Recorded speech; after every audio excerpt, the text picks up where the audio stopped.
جب دعا ایک بار مانگ لی جائے تو اس کی قبولیت پر شک نہیں کرتے کہ پتہ نہیں سنی گئی ہے یا نہیں، قبول ہوگی یا نہیں۔ اللہ پاک نے وعدہ کیا ہے کہ مجھ سے مانگو، میں عطا کرنے والا ہوں۔ یقین اور شدت ہونی چاہیے مانگنے میں۔ وہ اپنے بندے کو خالی نہیں لوٹاتا، اپنے در سے وہ عطا کرتا ہے ان کو بھی جو نہیں مانگتے۔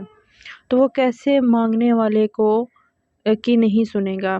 لیکن جب شک پیدا ہوتا ہے نا تو دل میں نا امیدی بھی آ جاتی ہے، اور نا امیدی، ناکامی اور اللہ کی رحمت پر شک ہے۔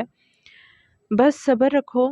اگر تمہاری دعا کی قبولیت میں دیری ہوتی ہے تو دیری کسی وجہ سے ہوگی۔ اللہ کو تمہارا مانگنا پسند ہے، حالانکہ وہ چاہے تو وہ چیز بن مانگے بھی عطا کر دے۔ یقین رکھو اور پرخلوص ہو کر مانگو، وہ عطا کرنے والا مہربان ہے۔